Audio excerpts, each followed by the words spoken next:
right? All right, good. Let them see the numbers. They're out of.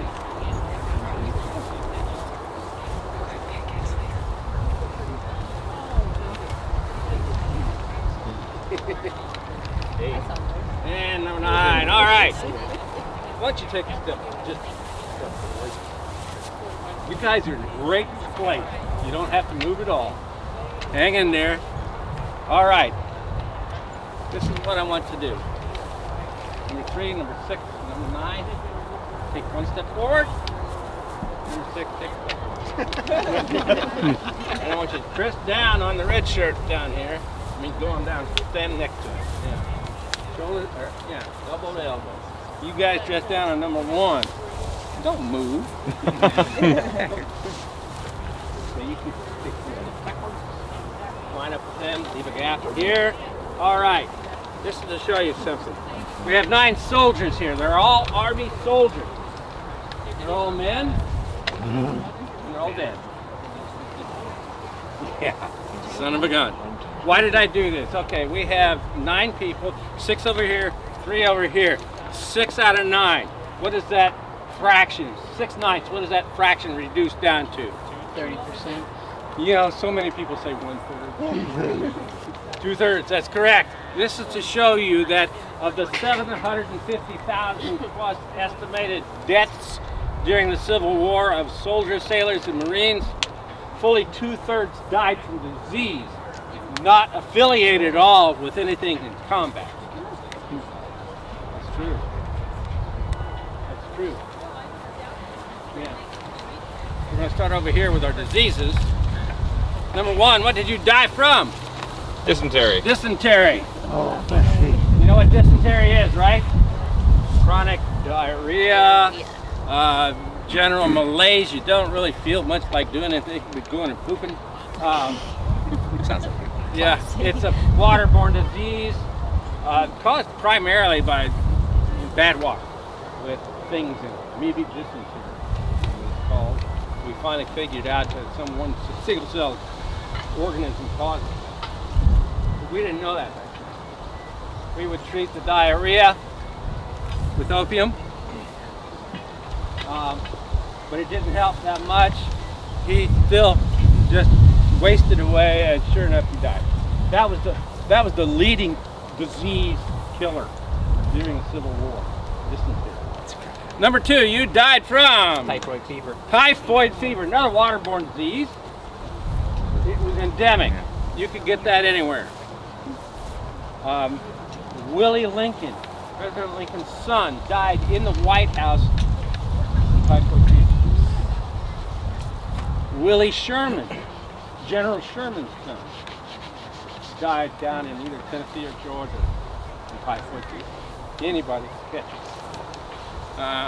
Yes, he got it.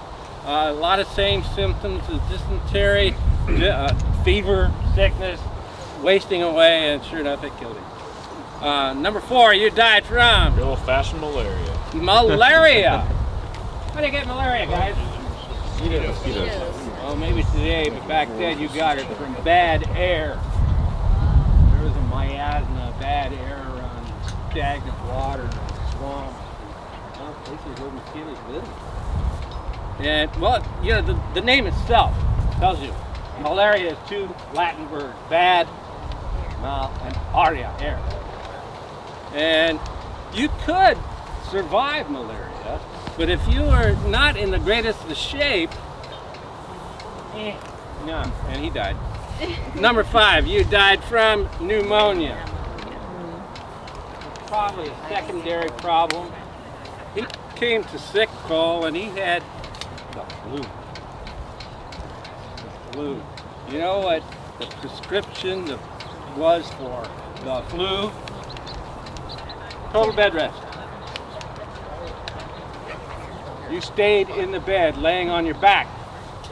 They brought you food. They brought bedpans. You didn't get out of bed for 2 weeks, laying on your back. Fluid built up in his lungs. He got infected. Sure enough, it killed him. Number 7, you died from measles. Really? you know, we thought we had measles fixed, didn't we? In modern times, just had a case in court.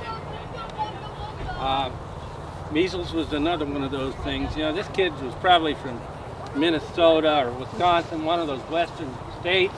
He was a farm kid that hadn't been away from the farm more than 10 miles. He enlisted in the Army, got mixed up with a bunch of other guys from New York or Chicago who had either been exposed to measles and got the immunity or had the measles and survived it. But this guy has no immunity at all. And sure enough, he caught the measles. Bad rash, bad fever. It could have made him go blind because, you know, sunlight causes blind, a lot of times causes blindness in measles patients. And well, he didn't survive either. Number 8, you died from malnutrition. Really? Guy in the Union Army died from malnutrition. In mouth, bad nutrition, not no nutrition. He was eating enough, just wasn't right stuff. When you go on campaign, you are issued 3 days ration. You have to pick them up yourself and put them in your haversack and carry them around. And stuff in the greatest either. You know. And he was eating a lot, but he wasn't eating the right stuff. Basically, it got to him eventually, and sure enough, he died. So, those are the dead guys from diseases.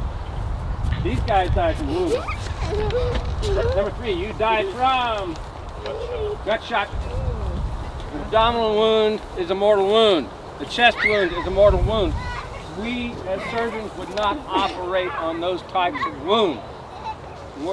Abdominal or chest. We knew that if we opened the gut, or open the belly or open the chest, that an infection would set in and that would kill the patient anyway.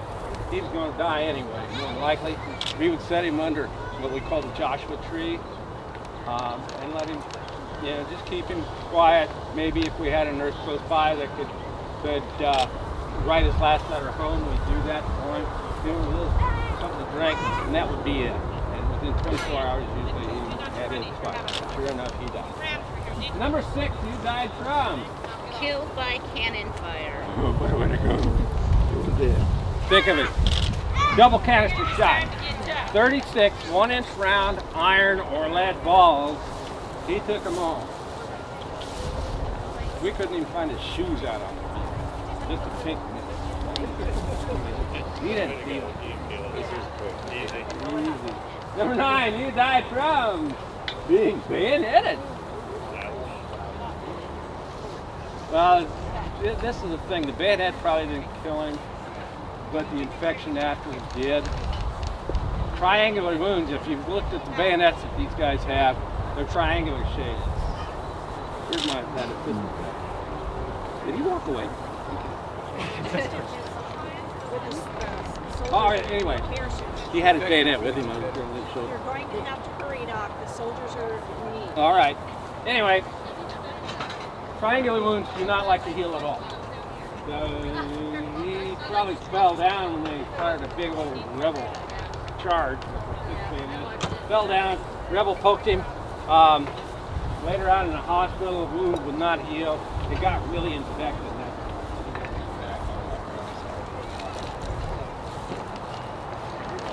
Hey, give these dead guys a big hand. All right, you did a good job. Now, come on.